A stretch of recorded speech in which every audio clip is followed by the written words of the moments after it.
But you know what? This video is that type of video where we can share our honest opinions without judging each other.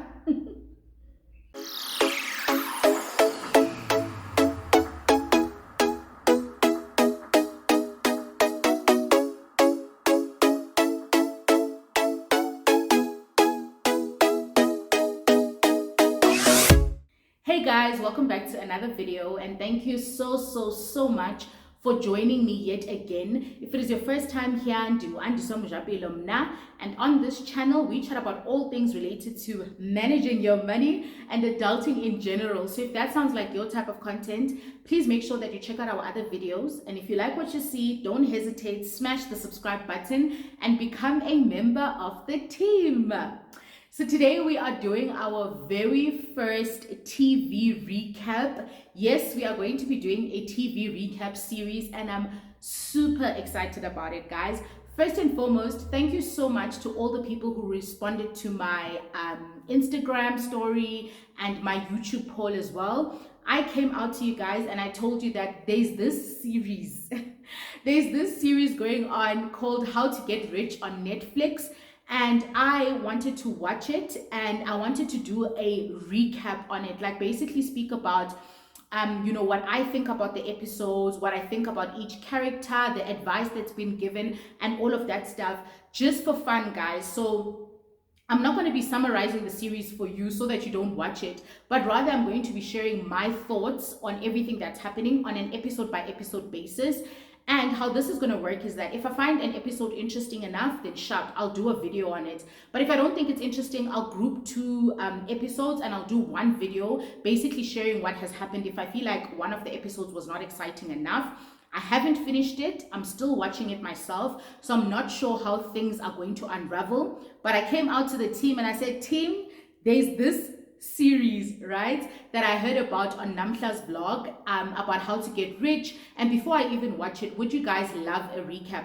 Most of you said that you are not watching the series, but you are going to after I recommended it, which is really cool. But you would still like me to do a recap because you're interested to know what's going on. So in my recap, I'm going to try and summarize what's happening a bit, but most of it, guys, is going to be, like I said, my opinion, my thoughts on everything that's going on and what's happening, right? Okay, let's get straight into it. So top line summary, the series is called How to Get Rich, and basically this guy, Ramit, if I'm pronouncing his name correctly, goes around helping people, like put a plan in place in order to get rich. The interesting thing is some of the characters already believe that they are rich, right? Already believe that they are rich, but obviously they can see that something is going wrong and they need help, however that help, in whatever form. So he's basically going to put a plan in place to help them with that.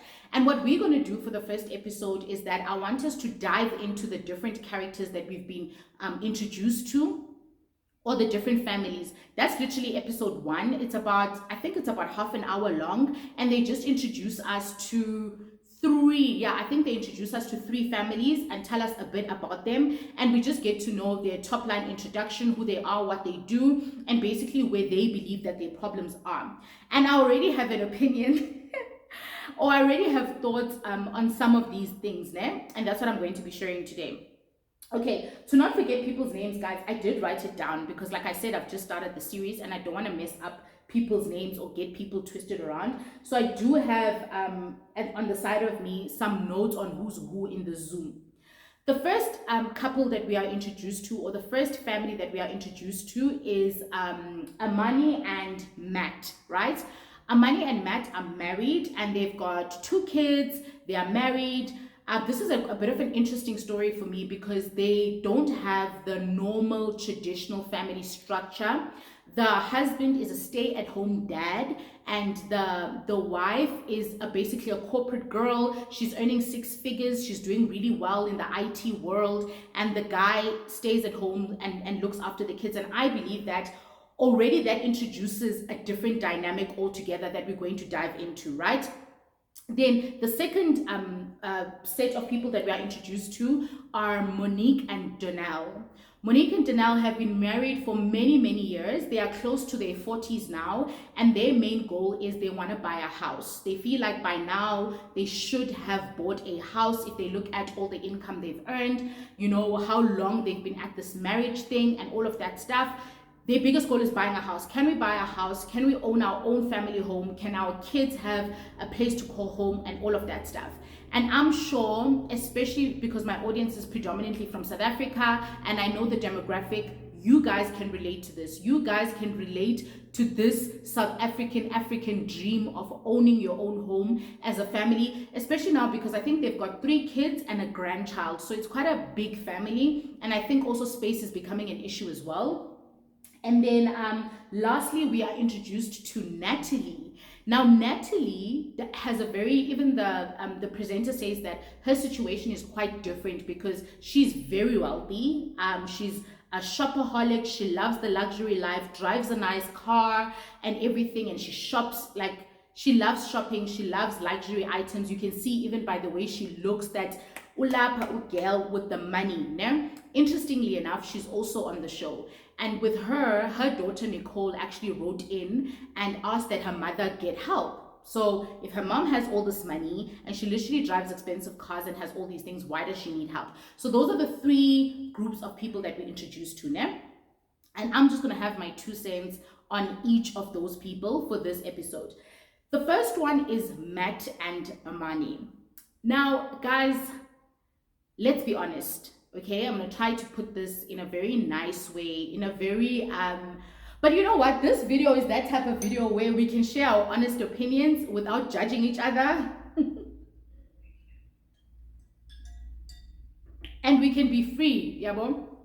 So when it comes to Matt and Amani, guys, I said this to Mr. M immediately after I got introduced to that couple, that I think it's very important for us to understand the role that personality, society, background, and expectations play in a relationship before we even go to money and we go to work-life balance and all of that stuff. We all know and we are aware of the fact that, you know, in the traditional context, the male is always seen as the provider, the one who brings home the bacon for the family, the one who protects and all of that stuff.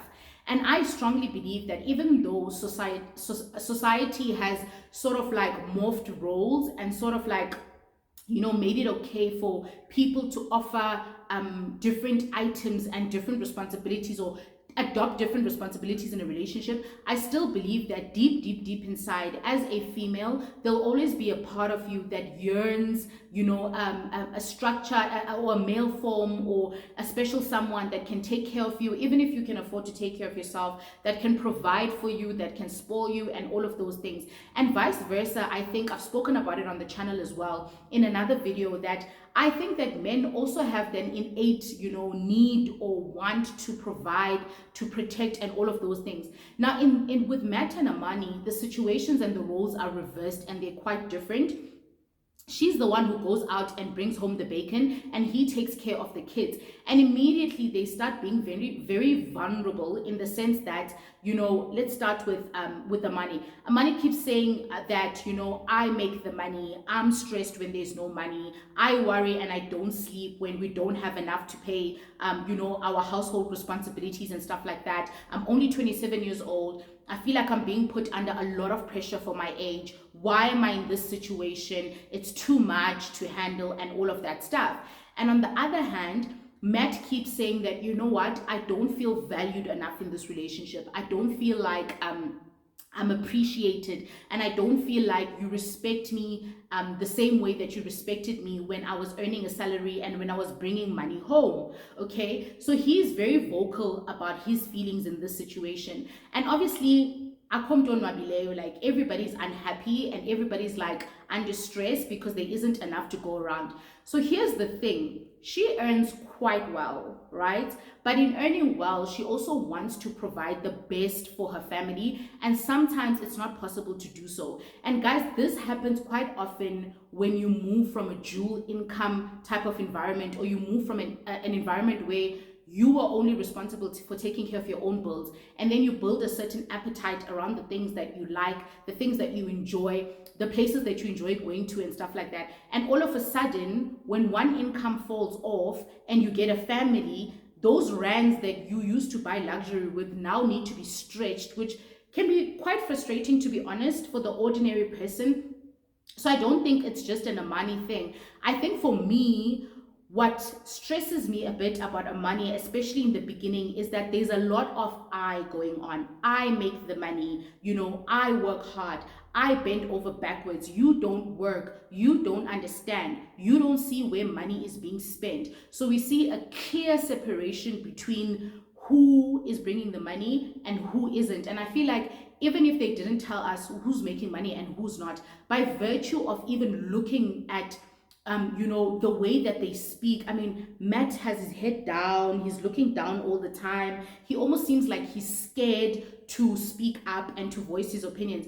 And in my personal opinion, I think that in a relationship, regardless of who's bringing in the bacon, if it was a joint decision for there to be one income because of responsibilities and stuff like that, I feel like we should both then be in partnership with this income. Like, this income that we're earning should be ours. And words like our, we, how are we going to do this? Why is this stressing us? Can honestly make all of the difference. So that was my biggest stress, I think, when it came to this, that I feel like Matt's confidence and his Landoman, I feel like he's lost it. And I think that just to close off on their part, I'm not saying that, it's impossible to be in a relationship, or it's impossible for a relationship to be successful when the guy is the one, staying at home and the female is the one making money. I'm by no means saying that, but I'm just saying, guys,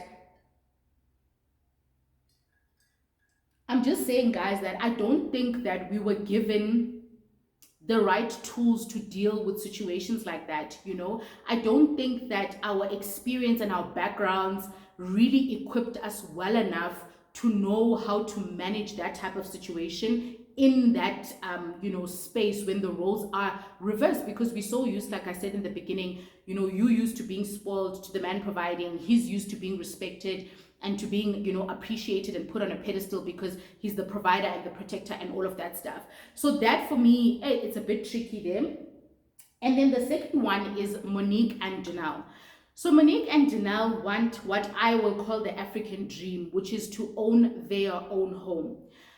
I think that I'm two ways about this. I think that, number one, I think where I might slightly have a different view from the presenter when it comes to owning a home. Guys, there's a lot of emotional, how can I even put this? There's a lot of emotional, I'll put points because I don't know what word to use, but there's a lot of emotional gratification, if I can say, that you get out of owning your own home. And I feel like, especially with us as young Black professionals, we know how difficult it was for our parents to be able to build homes for us, and what a sense of pride it brings when you have your own space. And I'm by no way saying that should happen to the detriment of your life and your enjoyment, and the fact that you should buy a house against all odds. But I just feel like there's a sense of there's just something about having your own home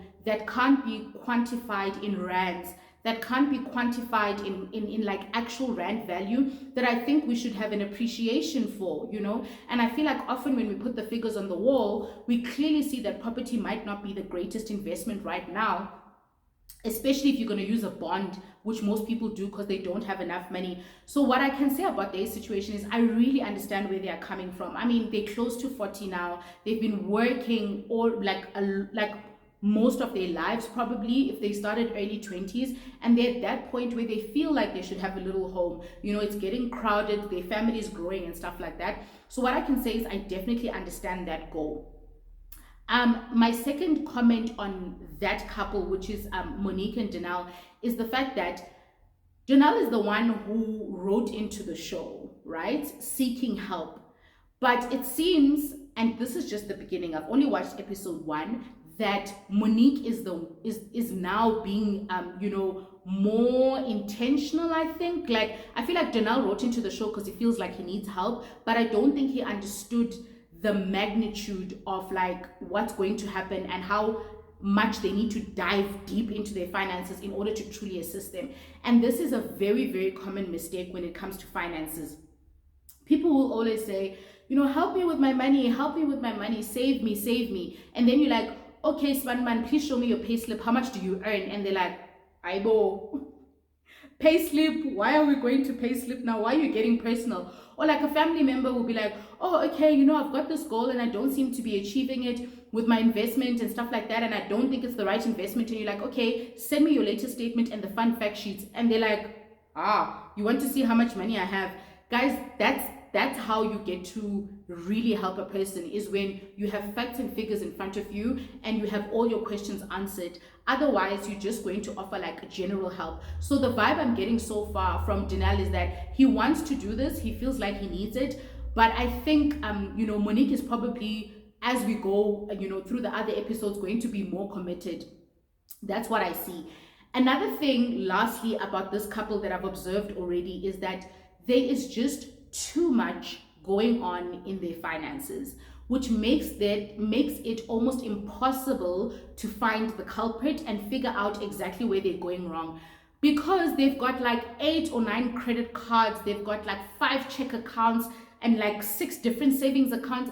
And I see this happen more often.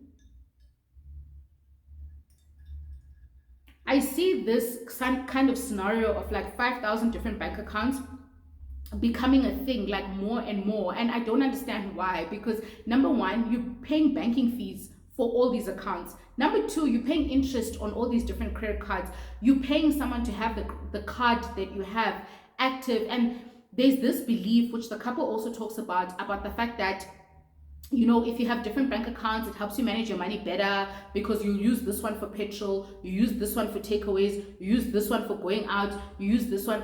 But what happens, guys, often is that with inter-transfers, once you start sending money here, there, everywhere, you make it super difficult to reconcile what's going on in your finances.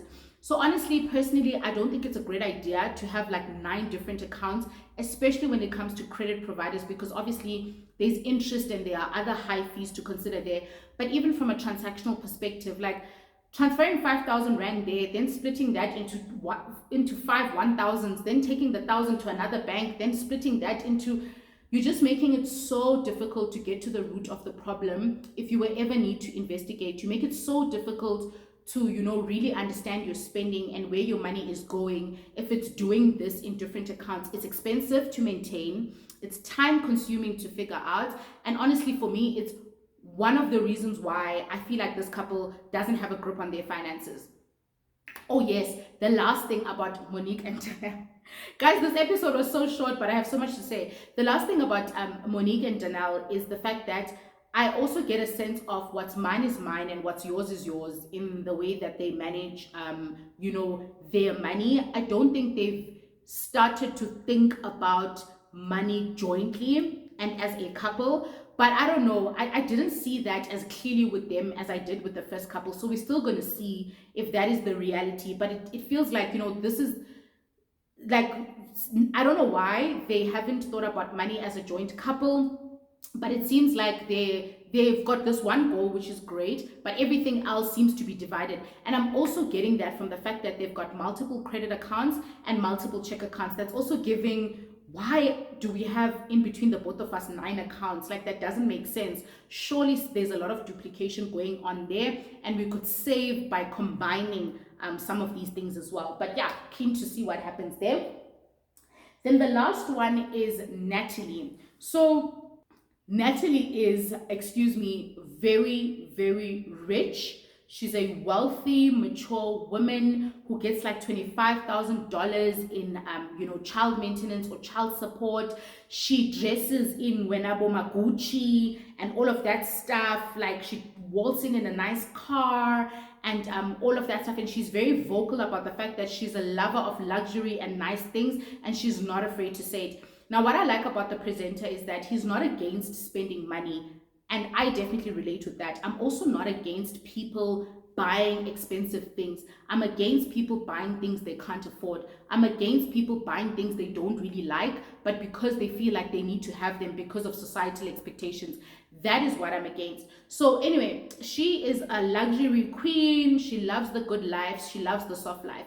Here's the thing about Natalie. She speaks about having a very poor background, but also being exposed to a lot of money growing up. And I think that that division doesn't give you enough time sometimes to really learn how to manage money properly. Because if you go from a point of having nothing to a point of having a lot, there are no teachings, lessons, or anything building you up to the point where you have a lot of money. And what that does sometimes is that you lose your sense of like real rand value. And let me explain, guys. I want to try and explain this. Sometimes when you gradually come across a lot of money, think of I blew it. Think of I blew it. One of the reasons I think people land up on I blew it is because you go from a point of 0 to 2 million. And what happens is that your money behaviors and who you are and how you spend money stays exactly the same. So the same way you used to blow that 20 rand when you got it, the same way you never budgeted for the 20 rand, you now do, or rather you treat the 2 million rand exactly the same way, except now, because you have no sense of what the real value of money is, because you've never had a lot, 2 million now sounds like something that's going to last you a lifetime. Think of every time I ask people who are really successful, if you won the lotto, would you stop working? Often they say, no, I would continue working. I'd probably invest it, get a passive income, or start a business to get more income. But those people understand that 10 million rand is not that much because they've experienced close to that. But if you tell a person who's never dealt with money, never experienced money, what are you going to do when you get 10 million rand? They'll be like, Diapopa, I'm retiring, I'm done with work, I'm quitting. I'm going to go to the office naked and tell my boss, to shove it where the sun don't shine because I feel like I've made it. But those people don't understand what 10 million rand can actually do in real terms, right? It's just this figure. And that's the vibe I'm getting from Natalie. I'm getting a vibe of she has no sense of zero. She doesn't understand. She knows she's got a lot of money, but she doesn't understand what that real value of that money is. And I think that she's going to get confused when she gets into financial trouble because she feels like she's got more than enough. And what I clearly see from her is, unlike the others, she doesn't think she's in financial trouble. She thinks she's fine. She thinks she's got a lot of money. She likes a lot of things. And those two things are equal to each other. It's actually her daughter who wrote into the show because she's concerned about her spending behavior. But I get the sense that she doesn't think she has a problem. In fact, all she needs help with, according to her, is starting a business. So she started a restaurant and it didn't go well because she underestimated the costs and she thought it would make her a lot of money. And instead, she ended up spending a lot of money on the restaurant. Her overhead costs were insane. And she basically had to bail out of that thing. And now she wants to do it right. So I think that she believes that she actually just needs this whole process just to start a business and to start it well. In terms of her money management, she doesn't think she has a problem. In my view, maybe in future episodes, we'll realize that she does see that she has a problem. But I think her daughter, Nicole, sees that her mother has a problem. And that's why she wrote into the show. But as far as Natalie is concerned, she's living her best life.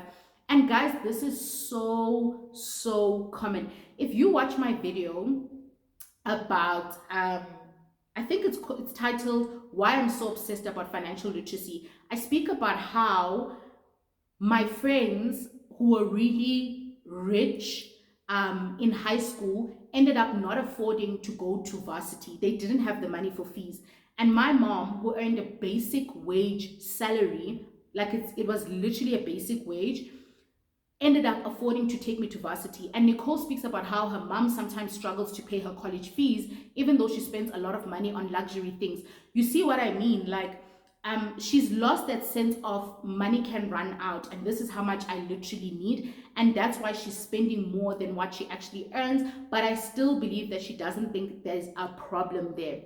So guys, those are the three sort of characters, families, and situations that we've been introduced to in this series so far, and those are my personal opinions on them. If you have watched and if you are watching, please let me know, what do you think of the characters we've been introduced to? What do you think of Matt and Amani's relationship and their relationship and their relationship with money? What do you think about Denal and Monique and their goals and where they are currently and with their money management? And lastly, what do you think of Natalie and her luxury lifestyle, and also her daughter, who clearly seems concerned because she thinks something is wrong? Let me know if you agree with some of my opinions, and please also let me know if you don't.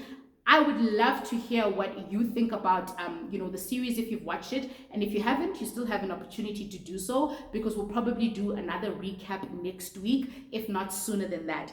Guys, as per usual, thank you so much for watching, and thank you for staying till the end. If you enjoyed this video, you know what to do. Give it a huge thumbs up, leave a comment below, share it with your friends. Let's all watch the series. Let's look at the solutions and dissect them a bit more. Bye.